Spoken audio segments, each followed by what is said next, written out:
Okay, let's get right into it. In less than 2 years, a framework that has kept the world's deadliest weapons in check for half a century is just going to evaporate. We're talking about the New START Treaty. It's the very last agreement that limits the nuclear stockpiles of the United States and Russia. And when it dies, it could very well unleash a brand new, completely unrestricted arms race. That is the countdown we are on. It's a deadline that's going to fundamentally change global security for all of us, probably for decades to come. And once it's gone, that's it. For the first time since Richard Nixon was president, the two countries that hold 90% of all nuclear warheads will have zero limits on their arsenals. Absolutely none. So what exactly is this treaty that's about to just disappear? It's called New START, and its expiration date is set, February 4th, 2026.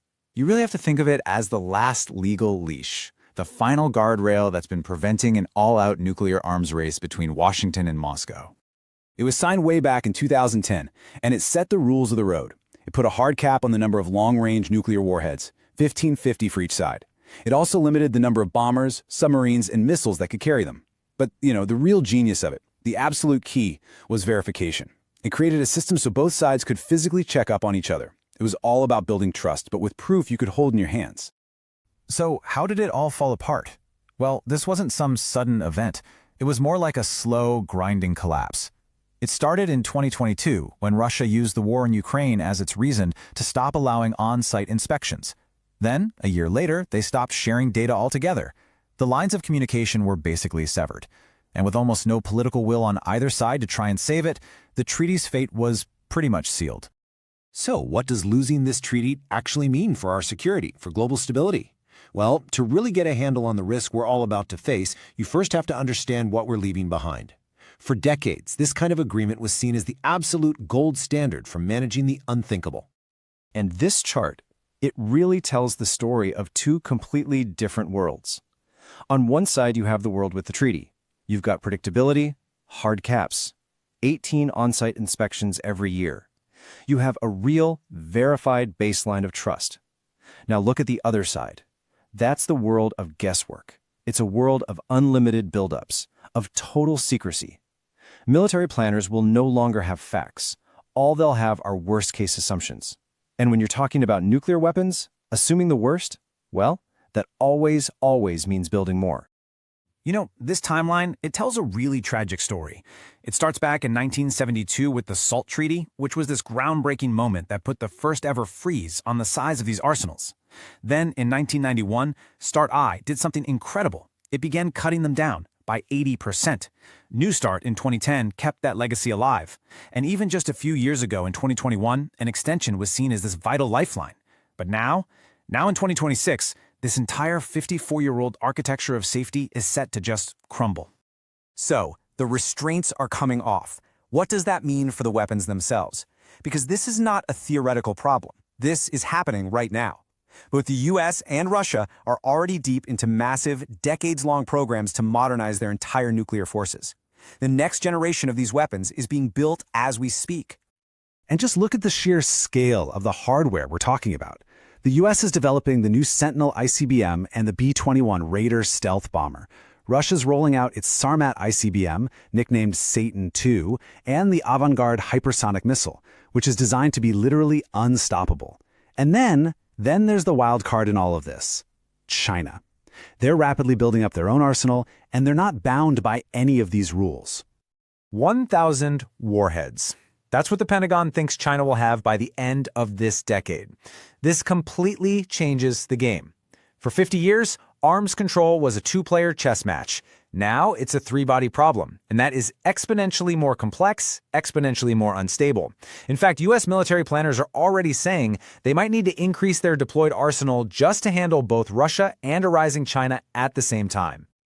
This quote from Dmitry Medvedev, Russia's former president, it just perfectly captures the psychology of an arms race. It is a mindset that is driven by one thing: fear. The fear of falling behind, the fear of a technological gap that your enemy could exploit. It stops being about having enough to be safe. It becomes about having more to be superior. And when everyone is chasing superiority, you get a race with no finish line. But this isn't just about geopolitics and military strategy. This has a real, tangible cost for every single one of us. The price tag for this new arms race is absolutely astronomical, and it's a bill that gets paid with money that could be going to, well, literally anything else. Right now, today, the US and Russia are already spending a combined $100 billion a year on their nuclear forces. Without a treaty, analysts project that a full-blown arms race could cost over $1 trillion a decade. $1 trillion. That's money not spent on healthcare, on tackling climate change, on fixing our infrastructure, on education. It is quite literally the price of insecurity. And yeah, this affects your life directly. The economic drain is the obvious one. But think about the ripple effects. As China builds up, India feels like it has to. As India builds, so does Pakistan. It ignites these smaller regional arms races. In a world with this much tension, critical infrastructure, I'm talking about things like your power grid, it becomes a much more vulnerable target. And maybe the most terrifying thing of all, without verification, without communication, the odds of a horrible accident, a false alarm that leads to a real launch, they just go up and up and up. So where does all this leave us? What do the people who study this for a living think is on the horizon? Well, the picture they paint is deeply concerning. It's a future that's far more dangerous, far more unpredictable than the world we are now leaving behind. This is the question. This is what keeps strategists and analysts up at night. The day after the treaty officially expires, what does the world actually look like? What choices are these nuclear-armed powers going to make when all the guardrails have been completely torn down? Well, experts have basically mapped out 4 potential scenarios. The 2 most likely, each with about a 40% chance, are a status quo freeze, where everyone kind of informally follows the rules for a while before they break down, and a slow buildup, where arsenals just steadily grow. So notice, 80% of expert predictions point to a world that's more dangerous. Then there's a 15% chance of a hot arms race, a flat-out sprint to build more bombs. And that tiny, tiny sliver, just 5%, that's the miracle deal. And hope, as they say, is not a strategy. We have stared into this abyss before. In 1962, during the Cuban Missile Crisis. In 1983, when a NATO military exercise called Able Archer was mistaken by the Soviets as the start of a real nuclear attack. In both cases, the world was minutes away from total catastrophe.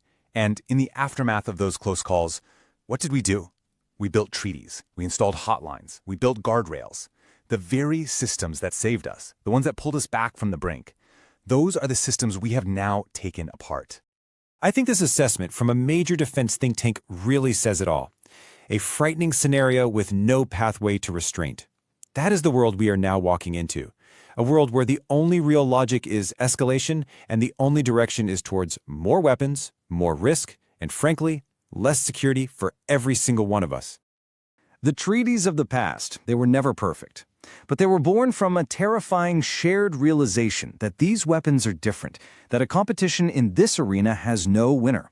With the rulebook thrown out, we are entering a new, a darker, and a far more uncertain chapter of the nuclear age. The question we all now have to confront is a simple one. Without any rules, what happens next?